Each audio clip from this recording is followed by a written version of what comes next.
Matthew 27, as we continue our journey looking at the life of Christ. We are in His final week. We are actually in His final day. For what we're going to look at today, I don't know about y'all. Now, I'm going to date myself, and some of you are going to say, that's no date at all.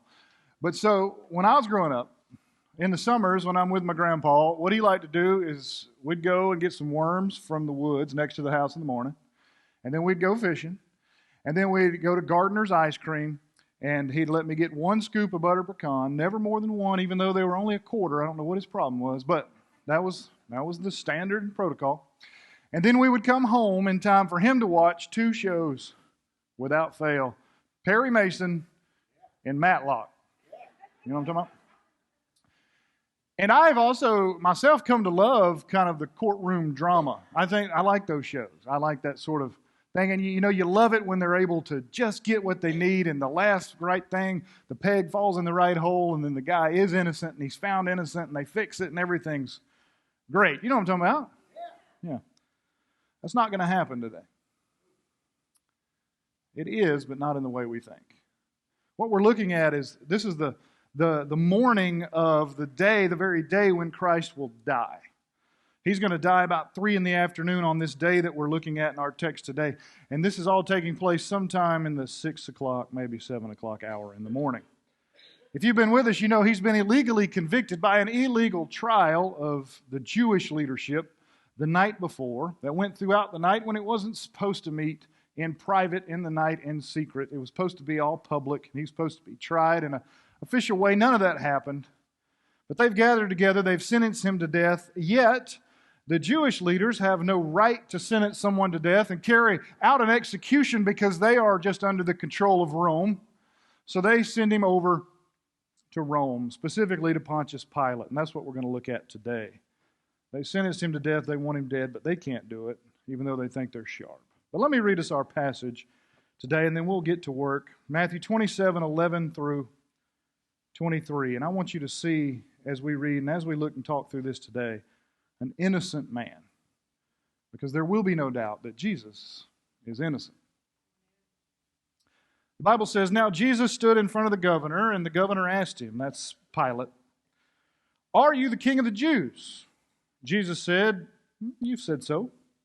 When he was accused by the chief priest and the elders, he gave no answer. Then Pilate said, "Do you not hear how many things they testify against you?" But he gave them no answer, not even to a single charge.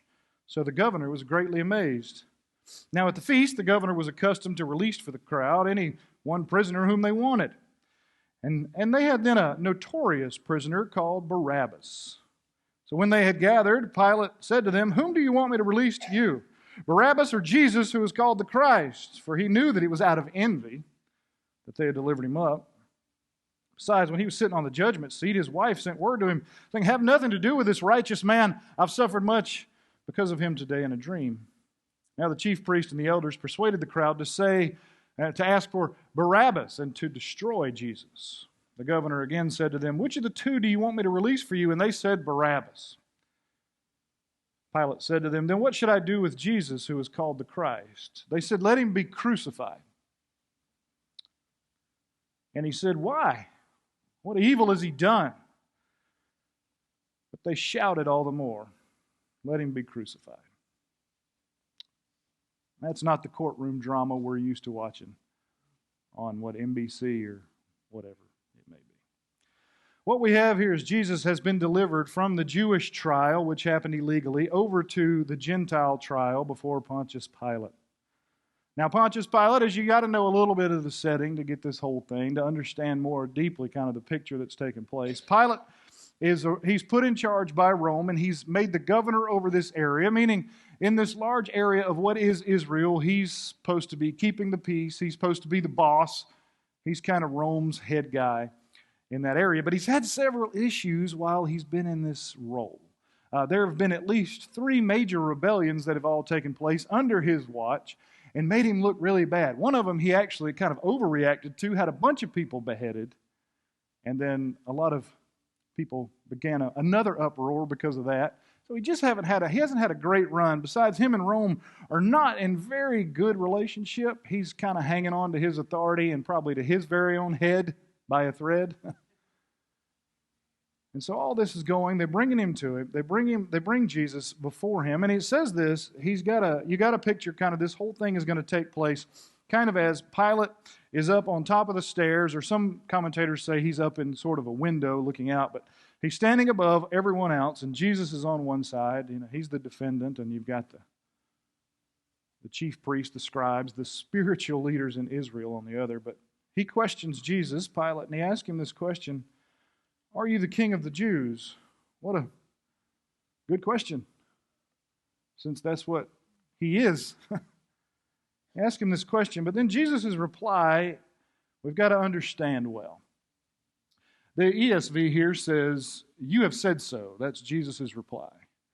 I'm going to say something that Jim Little's never going to let me live down. I like the King James version of this better. Are we cool, Jim? You all right? You love that. Because in the Greek, it's two words. It says, "you said," or "you are saying." And the King James says, "thou sayest," which is actually a fantastic translation. Jesus he's really ambiguous. He doesn't give them the definitive yes. He certainly doesn't say no. He says, "You're saying that." Now, interestingly, you may not think much about that statement that Jesus has made, but this is, in Matthew, throughout this end of this passion setting, this is the third time Jesus has said this exact same thing. Let me quickly show them to you.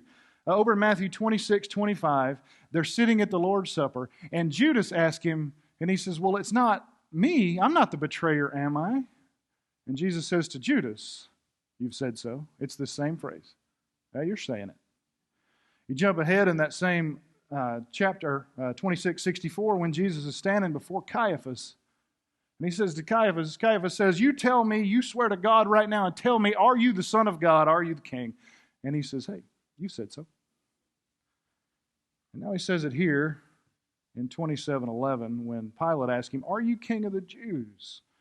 And he says, "You've said so." Now what is Jesus doing? Why are they in these weird, does your Bible not have yellow letters? No, I'm just kidding. What is Jesus doing? And the interesting thing is, in every point where he says this phrase to these people, he's addressing it to all three who either knew plainly who he truly was, or should have very well known who he was, but were denying it to themselves.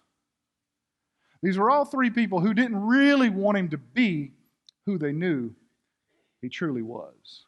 But he's testifying back to them, kind of putting it back in your face. And in a way, it should hit them like, look, you know the truth. Why are you playing? But yet he will not give it to them in a straightforward way because they're not looking for the truth. And I wonder how often that happens. I've heard people tell me they want God to show up in some way in their lives, or they want him to speak to them, and then they'll believe, or they want God to work some magic trick for them, then maybe they'll believe he's real. He doesn't work that way. And to you, he says, "You say." Because there's enough information in this word, and there's enough testimony in this house that there should be no doubt that Jesus is real, and he is who he says he is. But if you're not really interested in finding out, these people all wanted him to just say something so they could get him in trouble. They're not looking for the truth. But he says, "You seek me, you will find me, if you seek me with your whole heart." Are you seeking him today? Verse 12 tells us, when he was accused, Pilate asked him this question, but then the prosecutor standing next to him, if you can visualize the picture, he was accused by the chief priests and the elders. It says, verse 12, he gave no answer. He gave no answer. And this is, of course, reminiscent of the very suffering servant prophecy that's many of you can probably quote. This is the one people get tattoos of, right? Isaiah 53. And verse 7 says this, "He was oppressed, he was afflicted, yet he opened not his mouth. Like a lamb led to the slaughter, like a sheep before its shearers is silent, so he opened not his mouth." I love it. Isaiah knew, God knew 500 years ahead exactly how this was all going to go. Jesus stands there silent, gives no defense, and it's not even a surprise because God knew that's exactly how it would happen. He stands there innocent, like a lamb. Because the point of this repeatedly is, he's innocent. Look at verse 13. Pilate said to him, "Don't you hear how many things they are testifying against you?" You got to, again, picture the courtroom where the prosecution is just lobbing things at Jesus, and they're telling all about just how awful he is. Now, Matthew doesn't record all those here, but if you get the composite sketch going to the other Gospels, like Luke 23:4, or 32, everything's wrong about that, 32:2, they said this is what, 23:2, get the words out. Here we go. At least I don't talk for a living. That would really be awkward. Here's what they're accusing him of. We found this man, he's misleading our nation. He's forbidding us to pay taxes to Caesar. And he's saying that he himself is a king. Whoa. Look at these accusations. These are heavy accusations to be lobbing to Jesus. And what does he do? He stands there and says nothing. Now, I don't know. I've never been in court. And maybe some of you have. But it's other than, I know this isn't breaking news to any of y'all, but thank God I'm not Jesus. Because if I'm in that setting and this is going on, not only am I swinging with words, but I'm probably walking over there and swinging. This is absurd. This injustice is hard to take. It's hard to understand. It's hard to any sort of this, just these lies and this falsehood going on. And you imagine he's just standing there and he's taking it. And then let me show you John 18:30 real quick, where this is what they answered Pilate from John's point of view. He says, if this man weren't doing evil, we wouldn't have delivered him to you. Well, they didn't even say anything there. They just said, hey, look, he's mean, or we wouldn't have brought him. That's not even anything, guys. Jesus is standing there and he's tolerating all this. What's interesting about this in Israel, we've talked about this before at his Jewish trial, that false testimony in Israel is a severe thing. You're given the punishment that you were trying to get somebody else to take, up to even death. It's a terrible thing that God put on anybody who would bear false witness. But the Jews had kind of developed a way of thinking is, in our Jewish courts, we won't lie. That's very wrong. God wouldn't like that. But if we're in a Gentile court, especially in Rome, which we don't like them, they're oppressing us anyway, and we don't like it, we can lie all we want. Situational ethics, huh? Do we do the same thing? If I like you, and you're a church folk, and you know we're family, I ain't going to lie to you. I don't really like those folks over there. So I can kind of say whatever I want to them, huh? Will you tell me, when is lying ever appropriate? What I love about Jesus here is what he said 2 words. He says, thou sayest. That's all he stated. And then from then on, he's been absolutely quiet, regardless of what's come against him. He's not doing anything. And here, what's frustrating about it is, in one sense, he's not doing anything to save himself. Because you got to figure, with one word, Jesus could defeat any of their reasoning. He could defeat any of their lies. He could set himself free. And even though he's in all this mess, he could have at any moment walked right out of there and defeated all this without a doubt. He could have walked right out with his head held high. He could have walked out as the king. He really could have displayed his majesty and struck them all dead with his very glory. He could have called a single angel to wipe the room out. Anything he could have done, yet that's not what he did. He stood there and he tolerated this unbelievable, what do we even call it, frustration. And he knows what's coming is unbelievable physical suffering, and yet he endures it without hesitation because he's not looking to save himself. He's looking to save the human race. Incredible. Incredible. But see, Pilate has trouble here. Verse 14 says, he gave no answer to anything they charged. It says, not even to a single charge. The literal there is, he didn't even utter a single word. Jesus stood there, didn't say a word. And so the result was Pilate was amazed. Pilate is shocked. That word amazed appears throughout the New Testament, and it means to be totally shocked. Your mind is blown. He can't believe what he's seeing because he doesn't understand. But what he does understand, what he does realize in this, and I think is clear in the way he acts here and the way he's going to act continually, is that he knows this is a completely innocent man. I don't think there's any doubt in Pilate's mind that this man's done nothing wrong. So he's in a spot here. He knows he's innocent, but he can't start a riot because he's had a few of those. He's already kind of walking a thin line with Rome. And he can't look weak to these people or they'll just overthrow him, and he can't tick off Rome. Pilate's in quite a spot. Leadership's hard, right? Heavy is the head, as they say. We'll see what he can do. Well, we'll get to verse 15 in a second, but before he does that, he tries to pass the buck. Now, I don't know about you, but I can do that from time to time if I'm not careful. Something you don't want, I just give it to Josh to do. I don't know who he passes it to. He really just gets it done, so thank God for him. But what he does, we actually see over in Luke 23, verses 6 through 16, what he does is he passes him off to Herod. Because Jesus is a Galilean. And Jesus being from the region of Galilee and Herod being the tetrarch or the ruler over specifically the district of Galilee, Pilate says, I got it. That's no problem, y'all. It's no big deal. I don't have to deal with this. I'm going to send him over here back to his home little court, to his home little judge. They can deal with it, and it's out of my hands. That's a great idea, Pilate. Way to go. He gets over there, and we won't read all this, but what you need to know is Herod questioned him significantly, it says. He went over and over. He's trying to get Jesus to say something, and the entire time, Jesus never speaks a single word to Herod whatsoever. So Herod just gets fed up with it. He has his soldiers beat him up a little bit, and they put a big gown on him, and they send him back to Pilate. They make fun of him and all this stuff. So Pilate's whole plan for passing this buck went off exactly zero. So he's back to Pilate, and then we pick up back in Matthew 27, verse 15. Now, it says at the feast, and know that this feast is the Passover, the governor, Pilate, was accustomed to release for the crowd any one prisoner they wanted. And to me, this is really when it really gets heavy and it really gets heartbreaking. And when logic leaves the room, it really gets frustrating. But let me show you what I mean. Pilate knows this man is innocent, so he's trying to figure out a way to do it. He says, okay, well, what I can do is every Passover, I release someone from prison. This would typically have been someone that was supposed to die, someone who was going to nearly be crucified in the near future. And he says, hey, you know what? In verse 16 lets us know that I got this notorious guy named Barabbas. That's all we need. All I need to do is take some guy I know is terrible, put him up against this guy I know is innocent, and the people will do the right thing.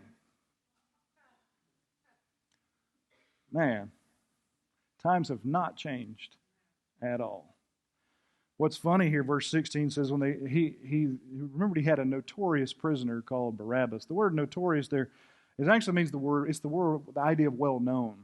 And when I read it, I don't know, maybe you people watch, y'all are much more holy than I am. And back when you were kids or you were younger, you didn't watch The Three Amigos, did you? The one with Steve Martin, Martin Short, Chevy Chase. Y'all haven't seen that, I know. But they're going out and they're supposed to go out and get this guy El Guapo, okay? And they say the description of him is that he's the infamous El Guapo. But they don't know what infamous means. So they try to sound it out. And they were like, oh, I get it. He's so famous, he's infamous. But that's really the idea about Barnabas. He's extremely well known. He's well known for doing what he did, which if you look back through Mark 15's version of this, he'll tell you that Barabbas, rather not Barnabas, Barabbas is a well-known murderer, insurrectionist, and a rebel. He's known. It's not a question. It's not, did he do this? They know. He's a murderer. He's robbed. He's rebelled, led insurrection. John 18 adds that he's an insurrectionist. And up against him, he puts this man, and he says in verse 17, whom do you want me to release, Barabbas or Jesus, who is called the Christ? And it seems like an easy choice. You've got this man who knowingly has killed people, who's leading rebellions everywhere. He's a robber too. He's going out stealing. And then you've got a poor man from Galilee who has done nothing but teach and heal, work miracles, love people. Not a hard choice, unless you're hard-hearted. You add in here a little bit more that Pilate knew he was innocent in verse 18. For he offered these two up. He said, for he knew it was out of envy that they delivered him up. Pilate's not tricked by these tactics they're doing. He knows they want him dead because he knows they're envious of them because he challenges their rule. And when power and authority gets challenged by another one, typically doesn't go down without a fight. But just the idea of envy in verse 18. How many problems has envy caused in the world? How many problems has envy caused in your life and in mine? If we go back to the beginning of trouble itself, it is, quite frankly, the devil's own problem. Envy. So Pilate knows this man is innocent. He has no doubt about it. He knows that the chief priest and the scribes and the elders, he knows that they know he's innocent. Then they even give us in verse 19, tells us a little aside that even Pilate's wife has learned from her dreams that Jesus himself is innocent. Everybody knows this man is innocent. But you know what? Mob mentality is very dangerous. It says in verse 20, the chief priest, the elders persuaded the crowd, which is not hard to do, unfortunately. Don't be a member of a crowd. Think for yourself. You hear me? You got that? They persuade the crowd to ask for Barabbas and to destroy Jesus. Now remember, that's the choice. The two up here on the chopping block are the humble healer from Galilee and the murderous, rebellious Barabbas. The governor said, which of them do you want me to release? And they said, Barabbas. Now Pilate's got one more swing. He said, wait a minute. Not yet. Verse 22. Then what shall I do with Jesus? And they said, well, let him be crucified. They want him dead. They want him destroyed. They want him done. And he asked, what evil has he done? What are your charges actually against this man? And they don't say anything except shouting all the more that he should be crucified. The crowd demands his crucifixion. And as we ultimately know, the innocent man will go to his own crucifixion. He releases Barabbas. He punishes Jesus. And we'll get into more of that next week. But we'll stop there for today. But I want you to know one interesting tidbit that one commentator suggested. That the three men that were crucified, Jesus in the middle and the two thieves on either side, those words for thieves were the exact same word used to describe Barabbas himself.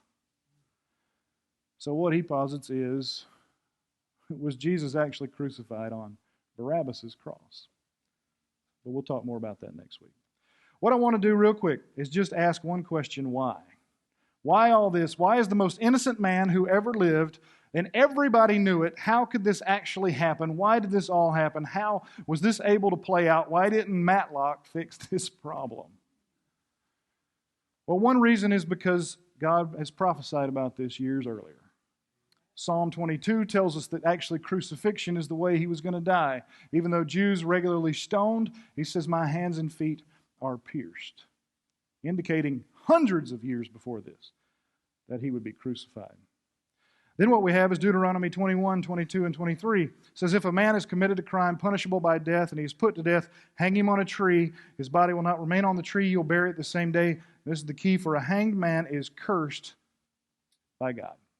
Prophecy had taken place even back in Deuteronomy that this is going to happen. Jesus is going to be the cursed one, hanging on a tree. His hands and feet are going to be pierced. So prophecy. Number two, though, this all happened. Jesus endured all this.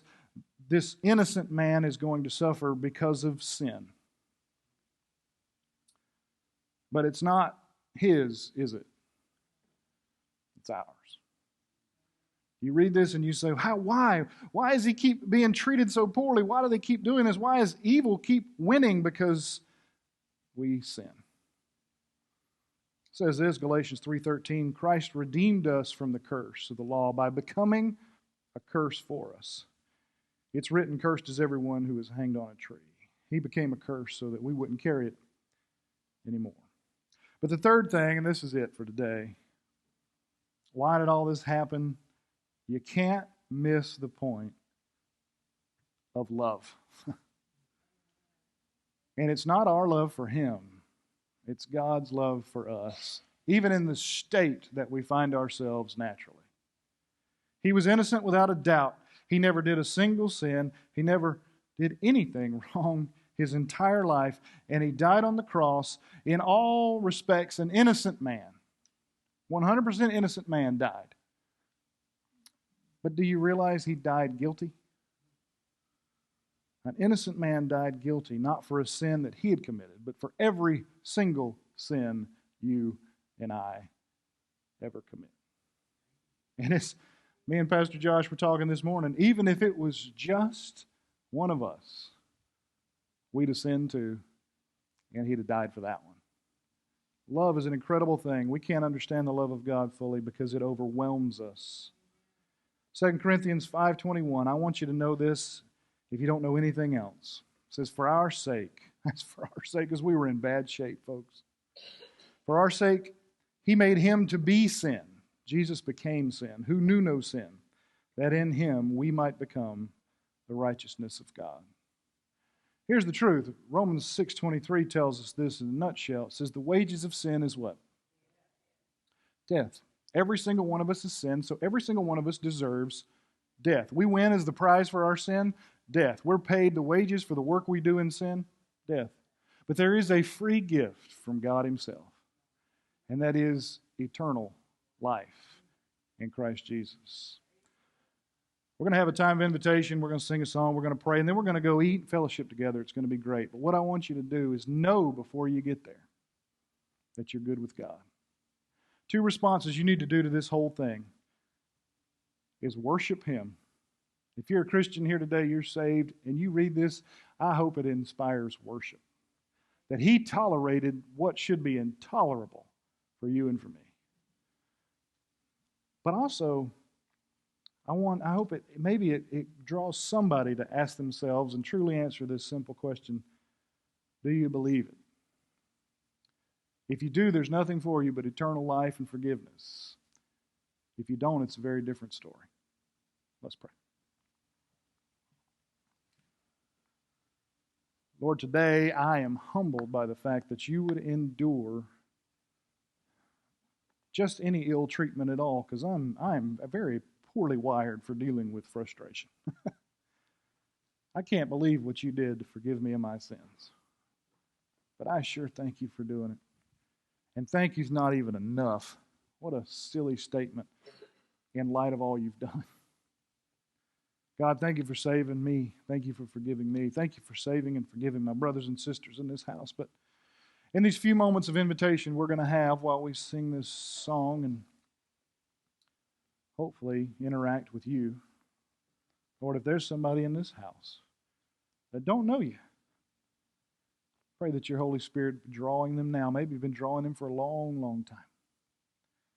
But today is the day of salvation. Today is the day when they finally give in and realize that it's all true. You're true. My sin is real. Your forgiveness is also real. Your death, burial, and resurrection prove it's all the real deal. God, give us the strength to make the choice in life you want us to make. Help us to make a choice for eternity that we must make. Thank you. In Jesus' name.